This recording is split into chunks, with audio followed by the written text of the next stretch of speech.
A very warm welcome to all of you, this is Akash Varma. जैसा कि आप देख रहे हैं, यह लक्ष्मीकांत का 4th चैप्टर है, preamble of the constitution.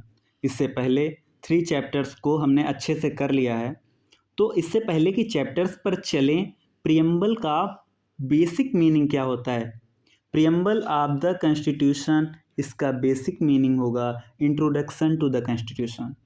Preface to the constitution, संविधान की प्रस्तावना।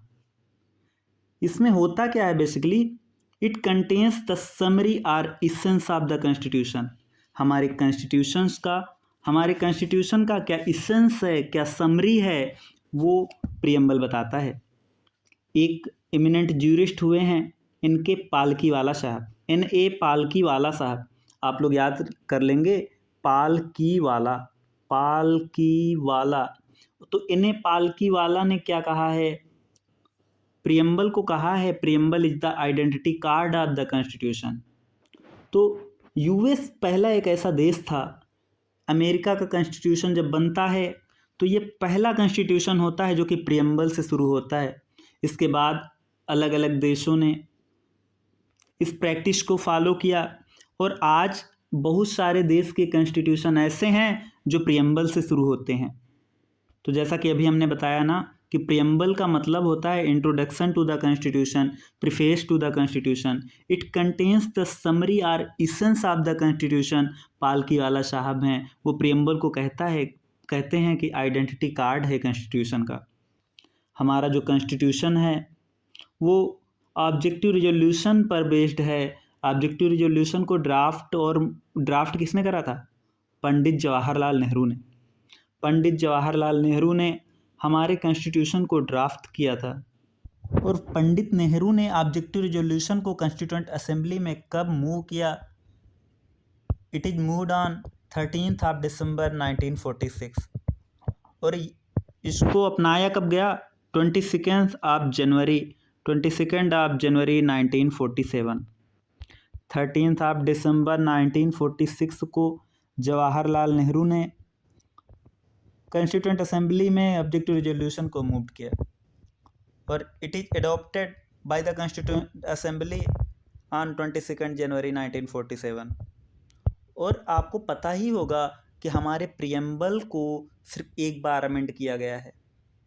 कब, 42nd कॉन्स्टिट्यूशनल अमेंडमेंट एक्ट 1976 में। और इसमें 3 नए वर्ड जोड़े गए थे। वो वर्ड थे socialist, secular and integrity. Socialist, secular and integrity, ये आप लोग याद कर लेंगे। आई होप कि आप सभी लोगों ने प्रियम्बल याद कर रखा होगा, लेकिन अगर जिसने भी याद नहीं किया है वो प्रियम्बल को याद कर लेना।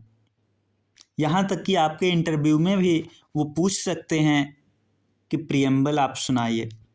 We the people of India having solemnly resolve to constitute India into a sovereign socialist secular democratic republic and to secure to all its citizens justice, social, economic and political, liberty of thought, expression, belief, faith and worship, equality of status and of opportunity, and to promote among them all fraternity, assuring the dignity of the individual and unity and integrity of the nation. In our Constituent Assembly, this 26th day of November 1949, do hereby adopt, enact and give to ourselves this constitution। तो इस preamble को आप लोग mug up कर लेंगे। आइए चलते हैं, देखते हैं हमारे प्रियम्बल्स के क्या क्या कंपोनेंट्स हैं। फर्स्ट तो ये निकल के आता है कि ये कॉन्स्टिट्यूशन की अथॉरिटी का सोर्स है। मीन्स प्रियम्बल जो स्टेट्स करता है ना, we the people of India, तो कॉन्स्टिट्यूशन ये बताता है कि constitution derives its authority from the people of India. Constitution का सोर्स ऑफ पावर क्या है, तो लोग हैं, भारत के लोग हैं। ये बताता है कि इंडिया के स्टेट का नेचर कैसा है, तो इंडिया को ये रिप्रेजेंट करता है as a sovereign, socialist, secular, democratic and republican polity. हमारे कॉन्स्टिट्यूशन का क्या ऑब्जेक्टिव है, तो ये हमारे कॉन्स्टिट्यूशन से ऑब्जेक्टिव स्पेसिफाई करता है कि जस्टिस प्रोवाइड करना है, liberty, equality, fraternity. Date of adoption को बताता है कि नवंबर 26, 1949। It is the date of adoption. तो what are the components of the preamble? There are four components of the preamble: source of authority of the constitution, nature of the Indian state, objective of the constitution, and date of adoption. Date of adoption, objective of the constitution, nature of the Indian state, and source of authority of the constitution.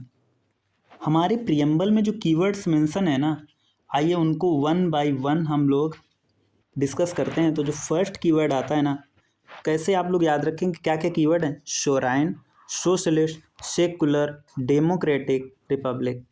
पहले इन 5 keywords को हम लोग complete करेंगे, इसके बाद में देखते हैं। तो सोराइन का बेसिकली मीनिंग क्या होता है कि इंडिया जो है ना वो इंडिपेंडेंट स्टेट है। इंडिया जो है वो इंडिपेंडेंट स्टेट है, वो किसी पे डिपेंडेंट नहीं है और ना ही किसी अदर नेशन का वो डोमिनियन है। कोई भी अथॉरिटी उसके ऊपर नहीं है, वो अपने डिसीजंस खुद ले सकता है, free to conduct its own affair, चाहे वो इंटरनल मुद्दा हो या एक्सटर्नल मुद्दा हो। कुछ लोगों के कमेंट आते हैं, कुछ लोगों के डाउट आते हैं कि इंडिया ने जब कॉमनवेल्थ की मेंबरशिप ले रखी है तो आप कैसे कह सकते हैं कि इंडिया इंडिपेंडेंट है, इंडिया सोवराइन है। तो फर्दर इंडिया ने यूएनओ की भी मेंबरशिप ले रखी है, लेकिन आप लोग ध्यान रखेंगे इन मेंबरशिप से इंडिया की सोवराइनिटी पर कोई फ़र्क नहीं पड़ता। किसी भी तरह से इंडिया की सोवराइनिटी पर कोई लिमिटेशंस नहीं आती हैं। इंडिया चूँकि एक सोवराइन स्टेट है तो वो फॉरेन टेरिटरी को एक्वायर कर सकता है, किसी भी फॉरेन स्टेट को फॉरेन टेरिटरी सीट कर सकता है। आपने बेरूबारी यूनियन केस 1960 का पढ़ा ही होगा, जिसमें इंडिया वेस्ट बंगाल की बेरूबारी वाली टेरिटरी को बांग्लादेश, तब ईस्ट पाकिस्तान हुआ करता था, को ट्रांसफ़र कर देता है। सेकेंड जो कीवर्ड आता है वो सोशलिस्ट आता है। तो आपको पता होगा कि ओरिजिनली हमारे कॉन्स्टिट्यूशन में वर्ड सोशलिस्ट मेंशन नहीं था। हमारे कॉन्स्टिट्यूशन मेकर्स ने इसकी ज़रूरत ही नहीं समझी कि वर्ड सोशलिस्ट को एक्सप्लिसिटली मेंशन किया जाए। हालांकि हम शुरुआत से ही सोशलिज्म की तरफ झुकाव रखते हैं। इम्प्लिसिटली तो हम सोशलिस्ट थे, लेकिन एक्सप्लिसिटली ये वर्ड मेंशन नहीं था। तो आपको पता होगी कि जब 42nd कॉन्स्टिट्यूशनल अमेंडमेंट एक्ट आता है तो हमारे प्रियम्बल में एक वर्ड ऐड होता है सोशलिस्ट। तो आप लोग एक और बात याद रखेंगे कि 1955 की बात है, कांग्रेस पार्टी अपना एक सेशन करती है। कहाँ करती है? अवाडी में। अवाडी में अपना सेशन करती है और इसके अवाडी सेशन में कांग्रेस पार्टी इटसेल्फ एक रेजोल्यूशन अडॉप्ट करती है, और जिसका मकसद था कि इंडिया में जो सोसाइटी होगी वो सोशलिस्टिक पैटर्न पर आधारित होगी, to establish a socialistic pattern of society. लेकिन यहाँ पर क्लियर डिमार्केशन ज़रूरी है कि जो इंडियन ब्रांड ऑफ सोशलिज्म है, इंडियन काइंड ऑफ सोशलिज्म है, वो डेमोक्रेटिक सोशलिज्म है, वो कम्युनिस्टिक सोशलिज्म नहीं है। कम्युनिस्टिक सोशलिज्म जो आपको चाइना में देखने को मिल जाएगा या यूएसएसआर से जो देखने को मिलेगा। तो ये ये जो कम्युनिस्टिक सोशलिज्म है, इसमें क्या होता है, इसमें जो ऑल मीन्स ऑफ प्रोडक्शन है ना, प्रोडक्शन एंड डिस्ट्रीब्यूशन, उनका नेशनलाइजेशन हो जाता है। प्राइवेट प्रॉपर्टी के कॉन्सेप्ट को हटा दिया जाता है। डेमोक्रेटिक सोशलिज्म में ऐसा कुछ नहीं होता है, यहाँ पर मिक्स्ड इकोनॉमी होती है, मीन्स पब्लिक और प्राइवेट सेक्टर साथ साथ ग्रो करते हैं। हमारे सुप्रीम कोर्ट ने भी कहा है कि डेमोक्रेटिक जो सोशलिज्म है उसका एम है पॉवर्टी को ख़त्म करना है, इग्नोरेंस को ख़त्म करना है, डिसीज और इनइक्वालिटी ऑफ अपॉर्चुनिटी है, इनसे लड़ना है। इंडियन सोशलिज्म जो है वो ब्लेंड है मार्क्सिज्म और गांधीज्म का। गांधीवाद और मार्क्सवाद का जो मिश्रण होता है वो इंडियन सोशलिज्म है, और ये जो झुकाव है इसका, ये गांधीयन सोशलिज्म की तरफ झुकाव है। आपको पता है 1951 में एलपीजी रिफॉर्म्स आते हैं, और एलपीजी रिफॉर्म्स के बाद में हम लोग सोशलिज्म से थोड़ा दूर ज़रूर हटे हैं। नेक्स्ट जो कीवर्ड है वो है सेकुलर। तो ये वर्ड सेकुलर भी हमारे कॉन्स्टिट्यूशन में ओरिजिनली नहीं था। 42nd कॉन्स्टिट्यूशनल अमेंडमेंट एक्ट के द्वारा इसको ऐड किया जाता है। सुप्रीम कोर्ट 1974 में कहती है कि सेकुलर स्टेट हमारे कॉन्स्टिट्यूशन में पहले से मेंशन नहीं था, लेकिन नो डाउट हमारे कॉन्स्टिट्यूशन मेकर्स ने हमारे देश को सेकुलर कंट्री ही बनाया था। आर्टिकल 25 से आर्टिकल 28 तक जो fundamental rights freedom of religion से रिलेटेड हैं वो हमारे कॉन्स्टिट्यूशन में पहले से थे। इंडियन कॉन्स्टिट्यूशन में जो सेकुलरिज्म मेंशन है ना वो पॉजिटिव कॉन्सेप्ट है। वेस्ट में जो सेकुलरिज्म मेंशन है ना वो निगेटिव कॉन्सेप्ट है। Means negative secular state means कि स्टेट का जो होगा वो रिलीजन से कोई वास्ता नहीं रहेगा। लेकिन पॉजिटिव में हमारे देश में क्या है, equal promotion of all religions. State का कोई रिलीजन नहीं है। Next keyword is democratic. Democratic polity means कि जो पावर है, सुप्रीम पावर है, वो लोग हैं। सुप्रीम पावर जो है वो लोगों के हाथों में है। डेमोक्रेसी दो तरह की होती है, डायरेक्ट डेमोक्रेसी और इनडायरेक्ट डेमोक्रेसी। डायरेक्ट डेमोक्रेसी में क्या होता है, आपको 4 डिवाइसेस देखने को मिल जाती है, referendum, initiative, recall and plebiscite. In terms का बेसिकली मतलब क्या होता है, रेफरेंडम मीन्स क्या होता है कि अगर लोग खुद से लेजिस्लेचर को कोई भी कानून बनाने के लिए रेफ़र करते हैं तो रेफरेंडम हो जाता है। इनिशिएटिव, लोग खुद से मुद्दा उठाते हैं कि इस पे कानून बनाया जाना चाहिए। नेक्स्ट रिकॉल में क्या है, अगर कोई रिप्रेजेंटेटिव है जिस वो लोगों को सेटिस्फाई नहीं कर पाता तो उसको वापस बुला लेते हैं। प्लेबिसाइड, जनमत, तो इस पे लोगों का ओपिनियन जाहिर किया जाता है। डायरेक्ट डेमोक्रेसी कहाँ पर फंक्शन कर रही है, तो आप जब स्विट्जरलैंड जाएंगे तो देखेंगे आपको डायरेक्ट डेमोक्रेसी देखने को मिल जाएगा। हमारे इंडिया में इनडायरेक्ट डेमोक्रेसी है। इनडायरेक्ट डेमोक्रेसी मीन्स कि जो इलेक्टेड हेड होते हैं, जो एग्जीक्यूटिव होता है, वो इसमें लोगों द्वारा चुने जो रिप्रेजेंटेटिव होते हैं वो एग्जीक्यूटिव को चुनते हैं। ये 2 तरह की हो सकती है, पार्लियामेंट्री और प्रेसिडेंशियल। पार्लियामेंट्री जैसे कि ब्रिटिश और प्रेसिडेंशियल जैसे कि यूएस से। साइलेंट फीचर्स में हम लोगों ने इसको अच्छे से देखा था। हमारे यहाँ पार्लियामेंट्री डेमोक्रेसी है जहाँ पे एग्जीक्यूटिव रिस्पॉन्सिबल है टुवर्ड लेजिस्लेचर। इंडियन डेमोक्रेसी के जो मेन फीचर्स हैं ना उनमें आपको यूनिवर्सल एडल्ट फ्रेंचाइज देखने को मिलेगा, पीरियोडिक इलेक्शन देखने को मिलेगा, free and fair election, rule of law और जुडिशरी इंडिपेंडेंस है, absence of discrimination on certain grounds. ये जो मैनिफेस्टेशन है हमारे democratic character of Indian polity का। डेमोक्रेटिक जो टर्म मेंशन है ना हमारे प्रियम्बल में, उसका सिर्फ मतलब पॉलिटिकल डेमोक्रेसी तक नहीं है, वो सोशल और इकोनॉमिक डेमोक्रेसी को भी इंक्लूड करता है। और हमारी कॉन्स्टिट्यूएंट असेंबली में डॉक्टर अंबेडकर तो यहाँ तक कहते हैं कि वो कहते हैं पॉलिटिकल डेमोक्रेसी सर्वाइव ही नहीं कर सकती। पॉलिटिकल डेमोक्रेसी सर्वाइव ही नहीं कर सकती जब तक ये सोशल डेमोक्रेसी पर बेस नहीं है। हमारी जो डेमोक्रेसी की स्ट्रेंथ है, जो बेसिक पिलर्स हैं, वो है लिबर्टी, इक्वलिटी और फ्रेटर्निटी। इनमें से अगर किसी एक को भी हटा दिया जाए तो हमारी डेमोक्रेसी का जो वेरी पर्पज है वही डिफीट हो जाएगा। नेक्स्ट जो कीवर्ड आता है वो रिपब्लिक है।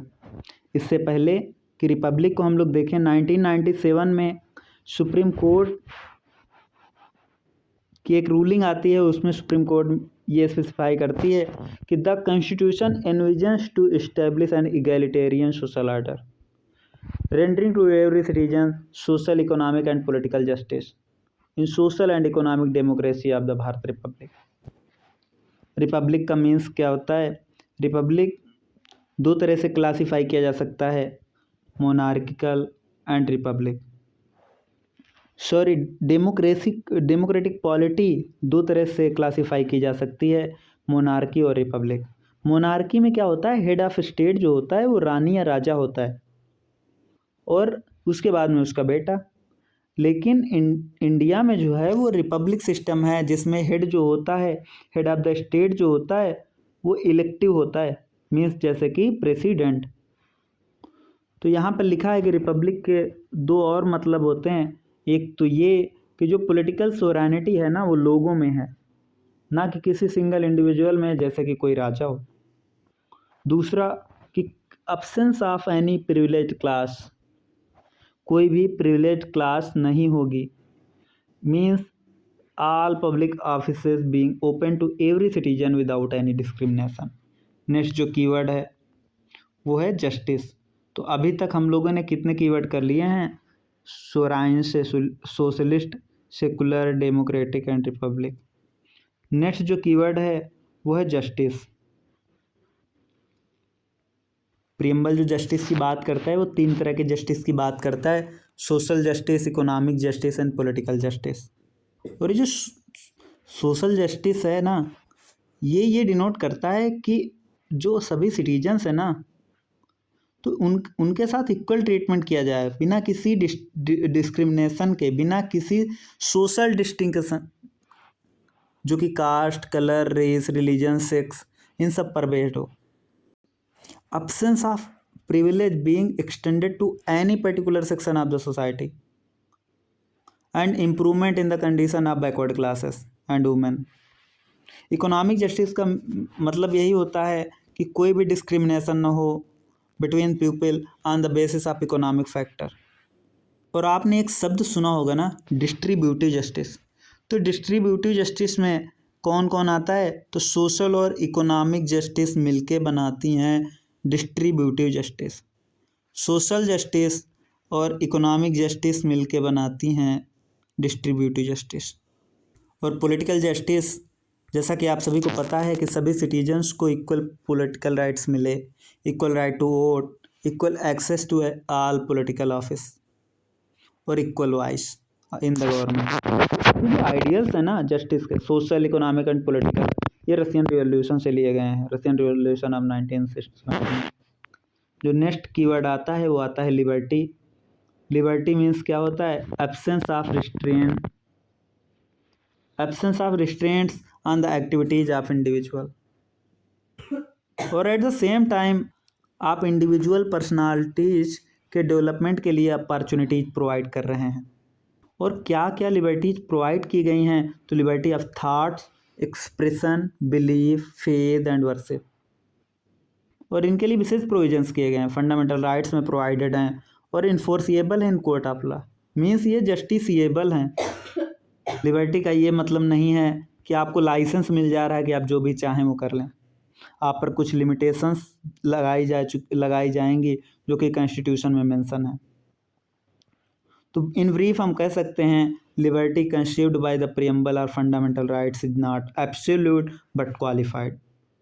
जो नेक्स्ट कीवर्ड है वो है इक्वालिटी।